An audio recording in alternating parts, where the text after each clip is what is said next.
చెప్పు సంధ్య, ఏదో పర్సనల్ మాట్లాడాలని చెప్పేసి అన్నావు, దేని గురించి? చెప్తా కానీ నేను చెప్పిన తర్వాత నువ్వేం సీరియస్ అవ్వద్దు, నన్ను ఏం అనద్దు. మరి సంధ్య నిన్నేమంటా చెప్పు, ఫస్ట్ నువ్వు ముచ్చటేందో అది చెప్పు. అన్వేష్ మన కాలేజ్ డేస్ నుంచి నువ్వంటే నాకు చాలా ఇష్టం, కాకపోతే మీ మద్దతు నీకు ఇష్టం అని చెప్పినావు కదా, అందుకనే ఈ మాట తీయలే నేను. సంధ్య, ఇప్పుడు ఫ్రెండ్స్ లాగా మన ఇద్దరు మంచిగా ఉంటాను కదా, ఇంకేమైంది మరి? ఫ్రెండ్స్ లాగా కాదు అన్వేష్, నాకు నువ్వంటే చాలా ఇష్టం. I love you. Hi Santhu. Hi అంకిత. ఏమైంది? కలుద్దామని చెప్పేసి రమ్మన్నావు. అంకిత, నువ్వు మీ బావ విడిపోయారు కదా, ఇంకెవరైనా ఇష్టపడుతున్నాను? నాకు ఇంకెవరున్నారు? ఎవరు లేరు. ఆయన ఇప్పుడెందుకు సంతు ఆ టాపిక్? నీకు తెలుసు కదా అంకిత, నువ్వు అంటే నాకు చాలా ఇష్టం అని నేను మర్చిపోలేకపోతాను.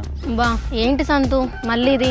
ఇంకొన్ని రోజులు అయితే మర్చిపోతావులే. నీకు తెలుసు కదా అంకిత, నువ్వు అంటే నాకు ఎంత ఇష్టం, నువ్వు లేకుంటే నేను ఉండలేకపోతాను అంకిత. I love you. ఇప్పుడు ఫ్రెండ్స్ లా బాగానే ఉన్నాం కదా, మళ్ళీ ఎందుకు ఇదంతా? ఫ్రెండ్స్ కాదా అంకిత, నేను నీతో లైఫ్ లాంగ్ ఉండాలనుకుంటానా. అబ్బా మళ్ళీ ఈ టాపిక్ అయితే ఇంకోసారి మాట్లాడక సంతు. బాయ్.